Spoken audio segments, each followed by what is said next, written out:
Eu ia pra Quixadá e aí me ligou um jornalista e falou assim, ó, tá tendo uma relação estranha de animal chupa-cabra, tá em Sobral. É Não em assim Sobral mesmo. exatamente, mas em Biapina e Ubajara, que é uma serra ali que tem muito fenômeno.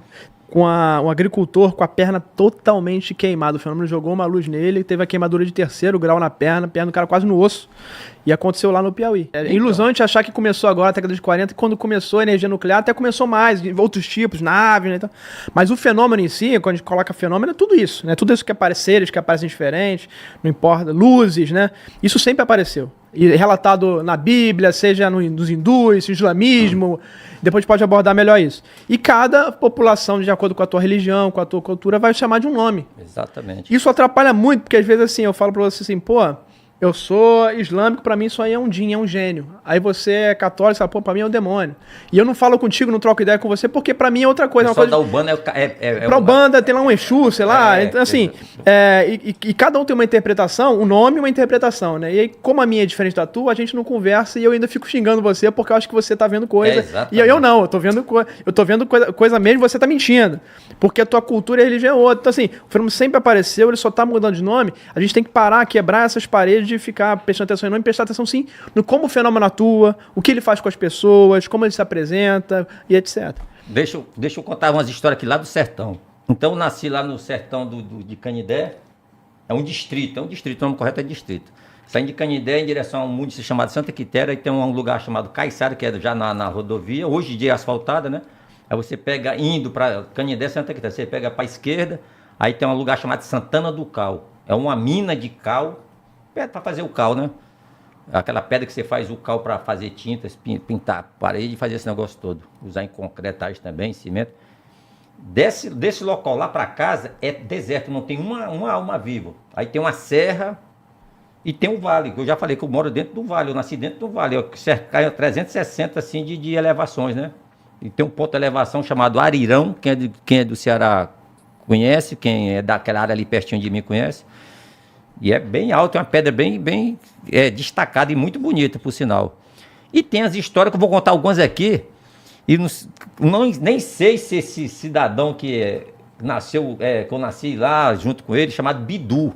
O Bidu me contou, quando eu era garotinho, eu era novinho, o Bidu já era coroa já com seus 40 anos, sei lá, 38.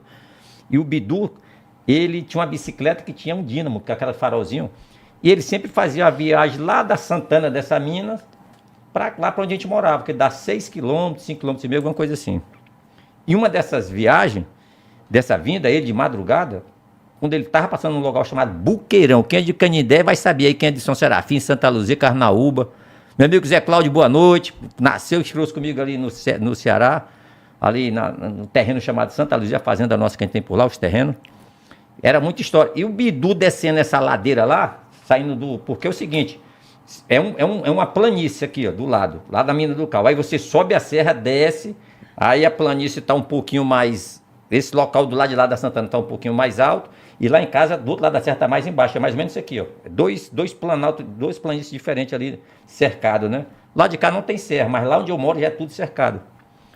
E quando ele foi descer, apareceu um C e pegou a bicicleta dele, pegou ele pelo guidão.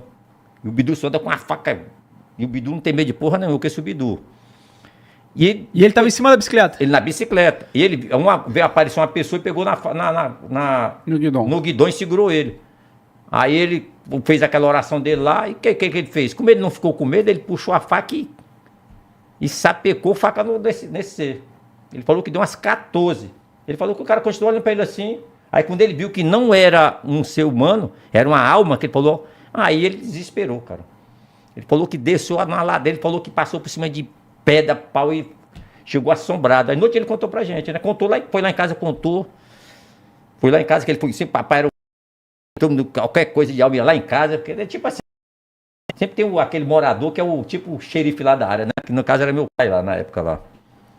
E ele contou essa história e ouvindo aquilo ali, aí que acontece, cara, aumentou mais ainda o nosso medo, que a gente era criança, depois ele deve estar contando isso aí para fazer medo, mas não foi.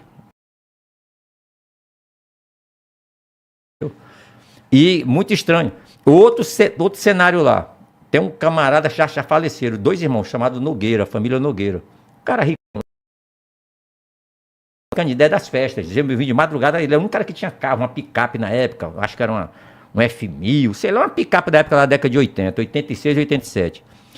Estava passando por essa mina, antes de subir a serra para descer, apareceu uma mulher gigante na frente do carro. Essa aí todo mundo viu. Uma mulher com um gato, segurando um gato e fazendo movimento de capoeira e rindo. Aí ele pegou o revólver e meteu bala, que ele tinha revólver, né? Mas não tinha o tamanho do ser humano, era um negócio gigante. O João falou que era gigante, era normal. Só que muita gente viu. Aí tocou zaralho, meu irmão. Porque o seu Nogueira, na cara de falar de alma, nada dele, falou, meu irmão, era uma mulher, e eu tocava como se estivesse nua, como se fosse uma índia com um gato. Aí ele viu, e o pessoal que estava em cima do carro também viram. Aí, porra, aí ninguém já andava nesse local, pô, porque tinha medo. Outro trauma lá, que ninguém. Aí o que acontece? Pouca gente andava nesse percurso de madrugada, mas era contada no dedo. Primeiro o pessoal via a luz, que perseguia a pessoa. E Tinha nome essa luz aí lá que o pessoal colocava? Não, chamava. Cada lugar tem um nome. Esse corredor é o mais conhecido. Não, tem um nomezinho, cara. Luz Andeja também o pessoal fala. Tipo assim, tem um nome. É tipo uma luz que diz onde é que tem ouro. O pessoal fica. Mãe do ouro. Mãe do ouro. Onde tem ouro ela para e tal. Tem um nomezinho lá, né? Aí, resumindo, não é que chama de alma, é alma mesmo, uma alma em forma de luz. E o pessoal, quando passou lá uma vez lá, meu irmão, de madrugada, os caras foram pra caçar, junto com meu pai, outro pessoal lá, uma criança começou a chorar dentro da mata, não ficou ninguém, meu irmão. No meio do mato, não tem nada, no meio da serra lá. Aí começou uma criança a chorar, aí o pessoal, caraca, aí todo mundo ouviu, pô, cara, isso não é... Aí ele começa a orar. Mas essas coisas aconteciam, entendeu? Isso cara? Aí que você falou é interessante, porque eu tenho essa interpretação que eu acho também que parte dessas luzes são almas. Porque eu já tive relatos de cientistas, inclusive no treinamento antártico, que a gente estava comentando aqui que eu fiz lá na Marambaia, tinha uma cientista da área de oceanografia, já veterana, pós-doutorado, e ela falou para mim, ô Rony, a gente puxou esse assunto no almoço ali, lá no rancho, e ela falou para mim, ô Rony, minha avó muito querida morreu, e era muito ligada com ela. No dia seguinte que ela morreu, eu fui visitado por uma luz, era uma luz violeta, e eu senti uma paz assim incrível. E eu já vi um outro relato de uma moça que me mandou também, que quando o irmão dela, acho que era irmão ou sobrinha, já não lembro parentesco, mas morreu de forma trágica. E aí também, tipo, no dia seguinte ou 2 dias depois visitou, mas era uma luz vermelha, ela sentiu uma apreensão, uma coisa. Então tem essa questão aí de ser ligado podendo ser uma alma, um parente que está te visitando, alguma coisa disso. E a cor também pode ter a ver com o estado que dá aquela alma. Então, assim, e se você vê o espectro eletromagnético, ele começa no vermelho, vai para o vermelho depois e termina no violeta. A frequência mais alta vai para o ultravioleta. Então, a frequência mais baixa é o vermelho, a mais alta é o violeta. Então, pode ser... Visível pra gente, né? Visível pra gente, o que é visível, né? Porque pode ter coisas que são invisíveis. Pode ser no vermelho, pode estar no ultravioleta, que depois pode falar de visão noturna, térmica. Então pode ser que a cor no espectro dessa luz pode ter a ver com o estado daquela consciência, daquela alma que tá ali, tá mais feliz ou tá mais triste porque morreu de forma trágica, não tá perdido, enfim. Mas é uma das coisas que eu acho, sim, acho que parte dessas luzes aí são almas. Eu tive no Ceará em 2023, e aí eu vou nessas missões, eu pego o carro e vou pros povoados ali. Foi em Quixadá já? Foi em Quixadá? Não fui porque eu ia pra Quixadá e aí me ligou um jornalista e falou assim, tá tendo mutilação estranha de animal, chupacabra, tá em Sobral.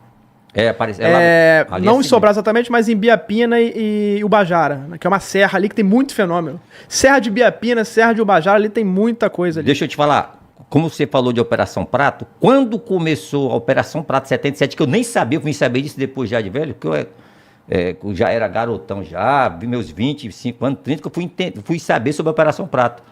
Esses fenômenos aconteciam tudo lá no Ceará, Piauí, Maranhão, até chegar... Manaus, subia lá para o Rio Solimões, era tipo um arco, ia bater sabonde no Peru, Equador, a região dos Andes ali. Era o mesmo fenômeno. Só que não tinha internet. O pessoal acha que é só Pará, né? Mas não, começou no Nordeste ali. Só que lá foi onde o pau comeu, foi lá no Pará, em Colares. E outros locais lá. O que acontece? Como ninguém tinha internet, ninguém tinha conhecimento de nada, não tinha nem energia elétrica, pô. Carro, você via um carro uma vez na vida. Carro, tô falando de carro. Isso em 70, cara. 76, 77, 78. Tem um colega que é o Heitor, que pesquisa, que mora lá, em Belém, e agora tá em Curitiba, lá, morando no tempo. Mas ele conseguiu um jornal do Piauí dessa época, 77, quando o fenômeno tava lá ainda, como você falou, e que o cara tava um agricultor com a perna totalmente queimada. O fenômeno jogou uma luz nele, teve a queimadura de 3º grau na perna do cara quase no osso. E aconteceu lá no Piauí. Então, esses fenômenos aconteciam pra gente lá, na época eu era garoto, né, novinho e tal, meus 6, 7 anos. A gente chamava de alma. O pau tava comendo lá no Pará, já era essas coisas atacavam, não sei se... O Coronel Wellington, tu conhece, né? Sim. Que ele é ufólogo, ele falou, cara, isso aí foi uma pesquisa mal feita por esses seres. Eu até falei brincando, cara, o que é que eu acho? Esses caras vieram na Terra, da Operação Prato, trouxeram uma equipe nova e boy só faz merda. Em todo canto tem um boy. Aí botaram os boy lá pra fazer a porra, os caras ficaram de sacanagem com o humano. Tem gente que não brinca com animal e mata, brincando, dando paulada em capivara, matando o cachorro lá de saco.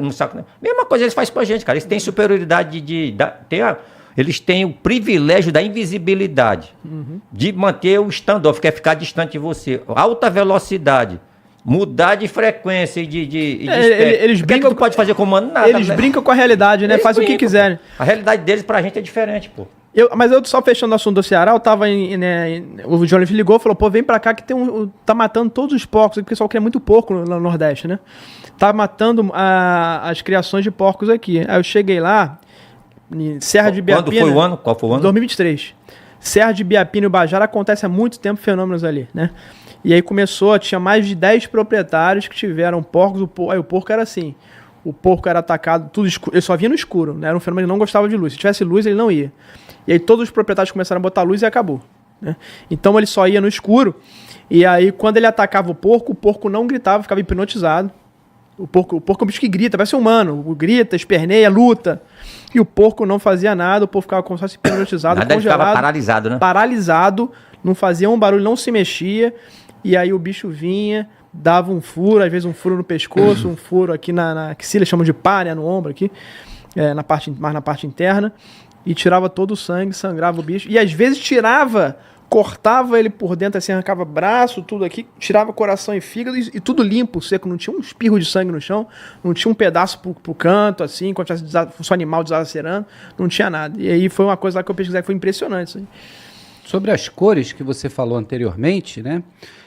Sobre o vermelho ser o mais baixo e o violeta ou púrpura ser o mais alto, isso também faz uma conexão direta com alguns ensinamentos orientais que está na Kundalini, não sei se tu conhece, o pessoal da meditação, o pessoal místico, né, gosta muito, e você vai ver a pessoa, o diagrama é uma pessoa sentada na flor de lótus, o campo toroidal em volta, que é o campo protetor, e essa energia que desce e sobe novamente, e a parte mais alta é a parte justamente na cor. Então, parece que tem alguma analogia também com o que você falou. Então, os fenômenos parece que se fundem.